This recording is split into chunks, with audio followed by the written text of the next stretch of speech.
Lesson number 2, Balto.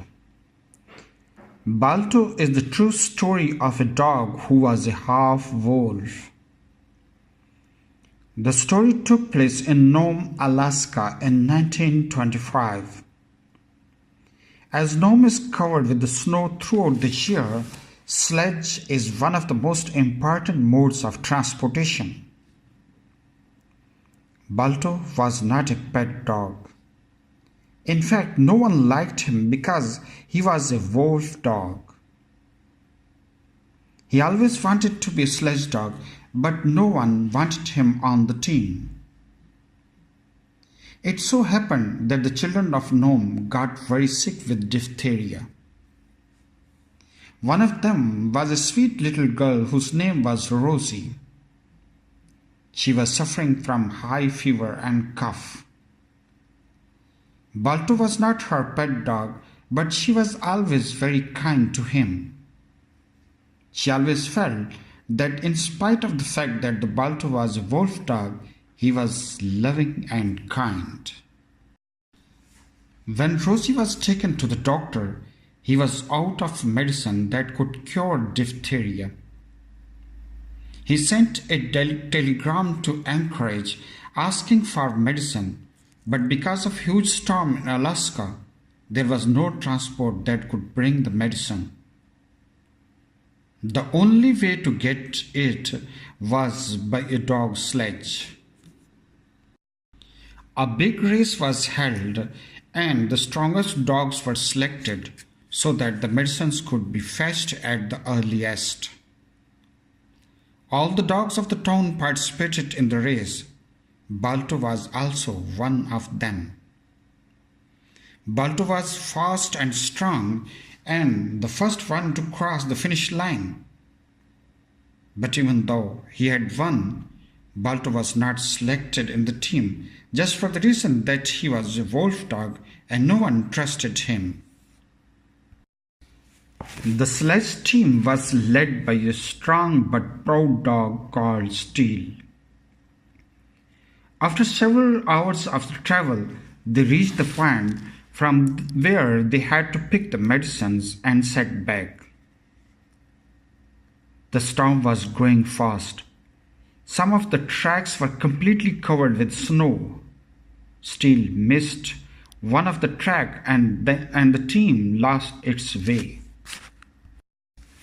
On the other hand, children started to lose their lives. Rosie's condition was getting worse. Balto knew he had to do something to save Rosie's life, who had always been so kind to him. But that time, the sledge team of the dogs had completely lost its way in blinding snowstorm. Steel wouldn't listen to the other dogs who kept telling him that they were lost. At one point, Steel took a left turn and the sledge went down the hill along with the musher, dogs and the medicine. Balto had already set out in search of the sledge with another dog named Gina. On their way, they were attacked by the grizzly bear. Balto and Gina both fought with bear. While fighting it, Balto fell into the frozen river. He was able to come out of it with the help of Gina, whose shoulder was hurt in the fight. Balto told her to go back as she was hurt. As Balto moved on through the snowstorm, he smelled something familiar. Steel! He peered over the icy slope, and there he saw the sledge. The dogs were exhausted, the musher unconscious, but the medicines was safe. Balto bounded joyfully down the hill. All the dogs barked happily at the moment.